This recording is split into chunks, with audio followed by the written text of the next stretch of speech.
Akmal aka, mana bitta savol yomon qiynayapti aka. Bu hashamatning ichida nima kutyapti bizani? Bu hashamatning ichida не только sizni videoni ko'rib turgan har bitta insonga qiziq bo'lsa kerak, tez orada ichkarisidan ko'rsangiz, inshaalloh sizlarga ham yoqsa kerak degan umiddaman. Birgalikda tomosha qilamiz. Yuring endi ichkarisidan obzor chiqamiz. O, Hazrat akam уже topibdilar. Biz nim uchun obzor deyapti. Badarini. Mana bu zeleniy zonalarga qarang. Kirishdan oldin yashil zonalarni siz endi ustachilikdan xabaringiz bor, fasadini bitta o'zingiz baholab berasiz, Jasur. Aka, gap bo'lishi mumkin emas. Men ustalarning mehnatini bilaman. Bu travertin tosh, qo'l mehnati juda qiyin narsa. Ustalar uchun bitta like bosishdan chiqarmang, qani ketdi ichkariga.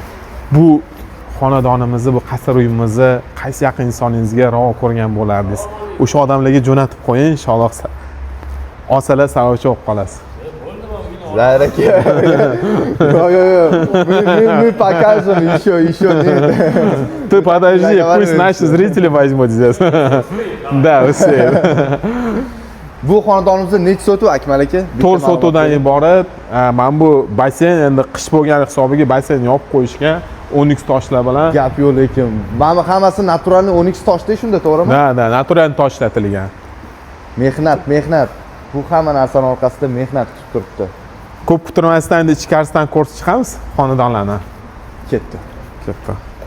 Bismillah. Mana yuringlarcha. Voy, juda ham zo'r qilib qo'yishibdi.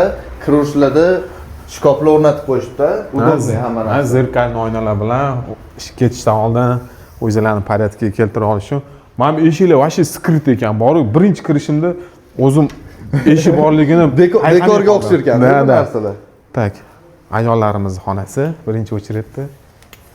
Ha, uyimizda полностью mebel texnika bilan o'sha jihozlangan, tayyor. Mana birinchi marta kirib ko'rishim, endi maksimalni xato kamchilik bo'lsa, oldindan uzr so'raymiz. Mabodo obzorda kamchilik bo'lib qolsa, tak, bu xona ichkariga kirib oyoqlarim mazza qilyapti. Полностью teplый pol ekan xonadon. Bu zal mehmonlarni kutib olib, uyaltirmaydigan zal qilib qo'yishgan ekan, panoramli oynalar bilan. Lyustralarga bitta e'tibor bering, gap yo'q ekan. Tak. Endi tepadagi xona, men bu xonani ko'rsatib o'tamiz. Men bu eshik borligini hali ham payqamay qoldim. Hozir sal qolganda. Ha, bu birinchi etaj. Birinchi etaj zal. Родительский spalni. O'zini sanozor bilan birga. Tak. Aka, bularni kuttirmaylik, ikkinchi qavatda bitta ko'rsating. Yuringlar. Bu yoqda общий sanozor bo'lsa kerak. Endi vaqtimiz yetmaydi ekan, uni ko'rsata olmaymiz. Inshaalloh pastdagi ma'lumotlarda nomer qoldiramiz. Pastdagi qarang, gap yo'q ekan. Pastdagi nomerlarga telefon qilib kelsanglar, uyimizni